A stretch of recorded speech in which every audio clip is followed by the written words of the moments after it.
참다 못해 터진 홍명보, 첫 예선전 팔레스타인 경기 전날 술집, 실체 걸렸다. 결국 황인범 이별다. 홍명보 한국 축구대표팀 감독이 A매치 사령탑 복귀전에서 졸전 끝에 무승부를 거뒀다. 출범 전부터 환영받지 못했던 홍명보는 무득점에 그친 답답한 경기력으로 분위기를 바꿀 기회를 놓쳤다. 한국은 5일 서울 월드컵 경기장에서 열린 팔레스타인과의 2026 북중미 월드컵 아시아 3차 예선 B조 1차전에서 0-0으로 비겼다. 이 경기는 올해 7월 개인 두 번째로 축구대표팀 지휘봉을 잡은 홍 감독이 10년 3개월 만에 치른 A매치였다. 2014년 6월에 열린 브라질 월드컵에서 대표팀을 지휘했던 홍 감독은 대회 이후 성적 부진, 1무 2패 조별리그 탈락, 위 책임을 지고 사퇴했다. 6만 4천여 석이 서울 월드컵 경기장엔 5만 9,579명의 팬이 찾아 만원 관중 달성에 실패했다. 서울 월드컵 경기장에서 열린 A매치가 매진되지 않은 건 4경기만이다.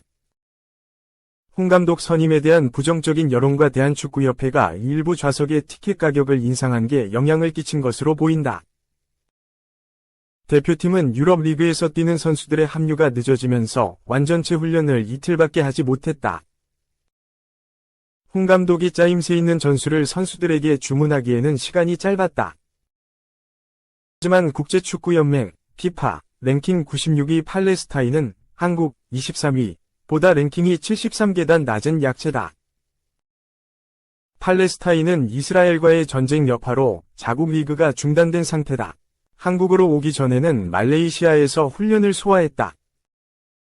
3차 예선 10경기 중 안방에서 열린 첫 경기에서 승점 1점을 따는데 그친 대표팀은 중동 원정길에 오른다. 대표팀은 10일 오만과 3차 예선 B조 2차전 방문 경기를 치른다. 오만의 FIFA 랭킹은 76위다. 이강인은 많은 팬들이 지금의 상황을 아쉬워하고 있다는 걸 알지만 비판보다는 응원을 보내주셨으면 좋겠다고 말했다. 한편 이날 개인 통산 128번째 A매치를 소화한 손흥민은 한국 선수 A매치 최다 출전 순위에서 단독 4위가 됐다. 전날까지 손흥민은 2002 한일 월드컵 4강 멤버인 이영표와 공동 4위였다. 이 부문 1위는 홍 감독과 차범근 전 축구대표팀 감독의 136경기다. 2. 홍명보 감독 외면하고 떠난 뒤 후에 돌아온 오세훈. 이강인 찰떡호흡 오른쪽 화살표. 홍명보호, 황태자 될 수 있을까? 프로 무대에도 연착륙했다. 아산무궁화, 임대, 국군체육부대를 거치며 차근차근 경험을 쌓았다. 2021년엔 최고의 활약을 펼쳤다. 그는 김천 상무 제대 뒤 원소속팀인 울산으로 복귀해 재능을 뽐냈다. K리그 후반기 19경기에서 7골 -1 도움을 기록했다.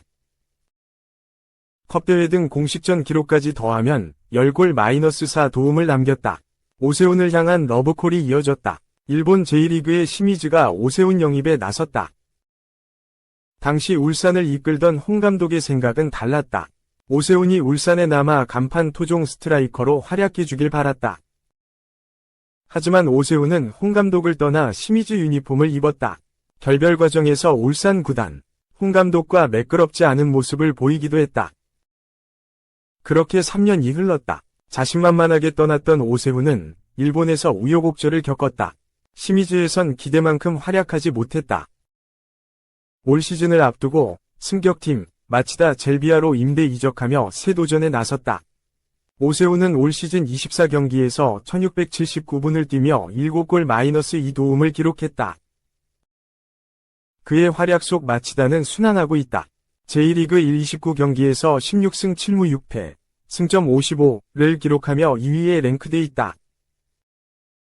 홍 감독은 오세훈의 활약을 눈여겨봤다. 그리곤 팔레스타인 오만과의 2026년 북중미 월드컵 아시아 3차 예선 B조 1, 2차전에 오세훈을 불러들였다. 오세훈은 지난 5일 열린 팔레스타인전엔 후반 시작과 동시에 주민규 34 울산 대신 그라운드를 밟았다. 오세훈은 최전방에서 적극적인 몸싸움으로 공격 기회를 창출했다. 높이를 활용해 헤더슛을 시도하기도 했다. 득점하진 못했지만 그는 팬들에게 제대로 눈도장을 찍었다. 오세훈은 5만 원정에선 선발 출전 기회를 잡아 68분을 소화했다. 홍 감독을 외면하고 떠났던 오세훈은 역설적이게도 홍명보호, 황태자를 꿈꾼다. 이번에 함께 발탁됐던 주민규는 물론 부상으로 이탈한 조규성, 26미트 일란 등과의 경쟁에서 살아남아야 한다. 오세훈의 든든한 지원군은 황금재능, 이강인, 23 파리 생제르맹이다. 두 사람은 과거 U20 월드컵에서 좋은 호흡을 보였다. 이번 두 번의 A매치에서도 몇 차례 번뜩이는 장면을 연출했다.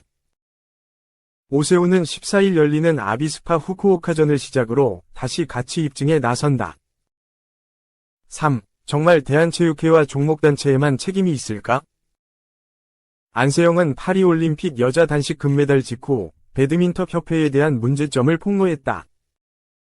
그리고 사상 최초 9월 24일 축구 A대표팀 감독 선임에 대한 공정성 문제로 정몽규 회장과 홍명보 감독이 국회 현안 질의에 나선다.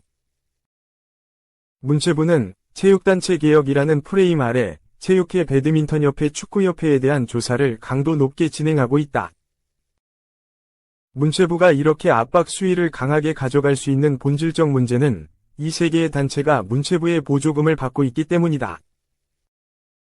근데 좀 취재를 면밀하게 할수록 프레임이 매우 이상하다. 논리적인 명분이 약하다. 현재 문체부가 문제를 삼고 있는 가장 큰 이슈를 살펴보자. 회원 종목단체 및 대한체육회장의 연임과 배드민턴협회에서 나온 승강제 리그와 유청소년 클럽리그 보조금 지급 위반 사례. 스포츠공정위원회 구성은 모두 문체부가 사전에 대한체육회 및 종목단체들과 협의해 최종 스인을 내줬던 내용들이다. 첫째, 배드민턴협회의 승강제 리그 및 유청소년 클럽리그의 최종 사업 승인권자는 문체부다. 기본적으로 7개의 승강제 리그와 5개 유청소년 클럽리그의 사업 체계는 다음과 같이 이뤄진다. 문체부가 3단계 관리 및 점검 단계에서 문제를 삼고 시정 조치를 할 수 있는 골든 타이밍은 있었다. 김홍필 문화체육관광부 체육과장은 스포티비 뉴스와 전화통화에서 문체부가 3단계 관리 및 점검 단계에 참여를 하는 것은 맞다.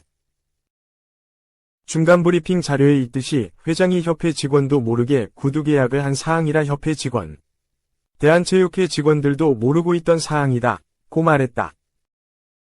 둘째, 체육회장의 연임 문제도 마찬가지다. 체육회장을 포함한 임원의 연임에 관한 내용은 정관을 바꿔야 하는 문제이기 때문에 문체부의 승인 없이 절대 불가하다.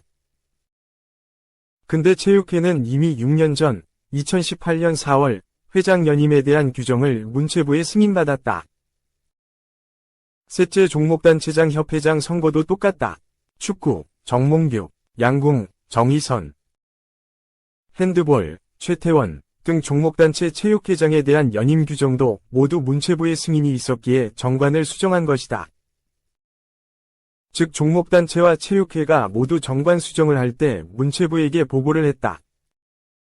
문체부는 스인을 해줬기 때문에 출마하는데 현재 회장들은 스포츠공정위원회 심의 통과 시 연임이 가능, 재출마에 아무런 문제가 없다는 것을 인정한 것이다. 현 스포츠공정위원회 위원은 2023년 2월 28일 정기대위원 총회에서 대한체육회장이 선임 권한을 위임받았으며 4월 13일 우리 문화체육관광부 협의를 거쳐 4월 14일 선임됐습니다. 당시 우리 문화체육관광부는 대한체육회의 자율성을 존중하고 회원단체, 축구, 양궁, 핸드볼 등 임원 심사 등을 위해 대한체육회가 제안한 위원을 전부 수용하였습니다. 김홍필 문화체육관광부 체육과장은 문체부 입장에 대해 다음과 같이 이야기했다. 모두 문체부의 승인과 협의가 있었다고 인정했다. 스포츠공정위원회는 대한체육회뿐만 아니라 시도체육회, 종목단체 임원의 연임 제한 허용심의 기능도 수행한다. 다만 지금 와서 보니까 아직 현 회장의 연임 제한 허용 신청 여부를 알 수 없지만 본인이 임명한 위원에게 본인이 심사받는 문제점을 지적한 것이다.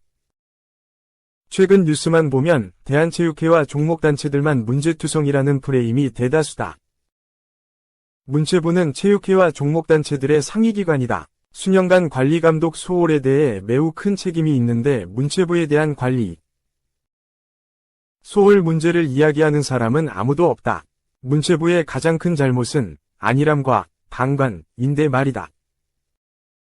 안세영, 배드민턴, 정몽규와 홍명보, 축구, 이기흥, 대한체육회, 개인의 이미지를 이용해 체육단체 개혁이라는 프레임이 만들어지고 있다. 취재하다 보면 문체부 많은 관계자가 체육 분야 업무에 대해 매우 어려움을 느끼고 있다. 파리올림픽 코리아 하우스의 날 행사에서도 문화체육부 관계자가 체육은 종목도 많고 국제 협회와의 관계 등 다양한 이해관계가 많아서 너무 접근하기 어려운 영역이다. 사람도 모자르다 는 이야기를 한 것을 들었다. 올림픽 전 유인촌 장관이 개최한 배구 은퇴선수 간담회에서도 관계자가 아직 우리나라 여자 배구는 프로화가 안 됐죠? 라는 것을 듣고 매우 놀랐다.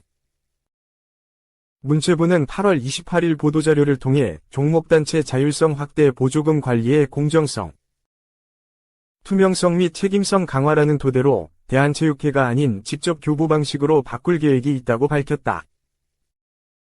하지만 아직 전산화되지 않은 지방체육회, 종목단체 및 시군구 체육회들이 많다.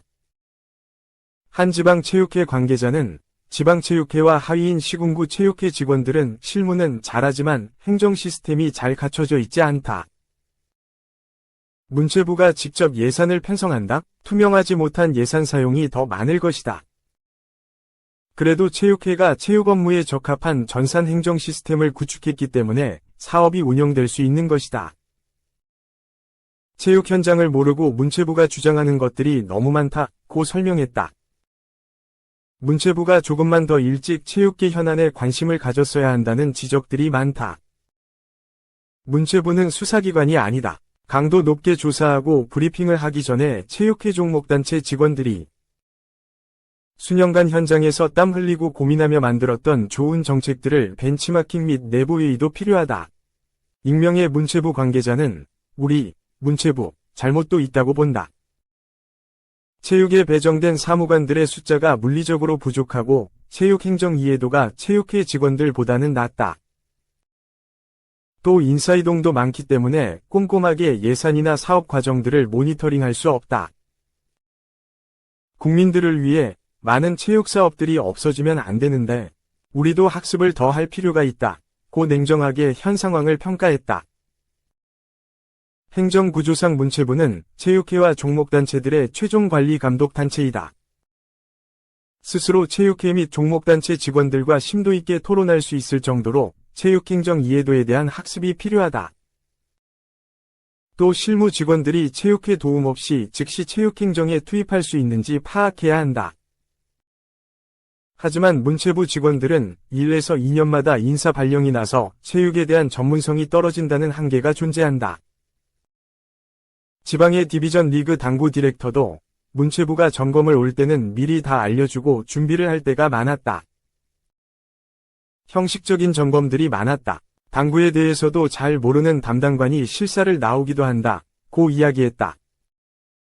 문체부의 보조금으로 축구 저변 확대, 유청소년 클럽 리그 사업 및 K1, K7 디비전화, 승강제 리그 사업을 정착 중인 대한축구협회의 모델을 타 종목단체들이 배울 수 있도록 길잡이를 해줄 수 있는 문체부 직원들이 더 많아져야 한다. 체육단체 개혁이라는 프레임을 만들기 전에 문체부 스스로도 관리감독에서 잘못은 없었는지 성찰의 시간이 필요하다. 앞으로 있을 브리핑에서는 한 번쯤은 총관리 책임자로 그동안 체육단체를 관리를 하지 못한 책임에 문체부도 먼저 사과를 드린다. 앞으로 체육에 대해 더 공부하고 체육회, 종목단체들과 이야기를 하면서 개선점을 찾아보겠다.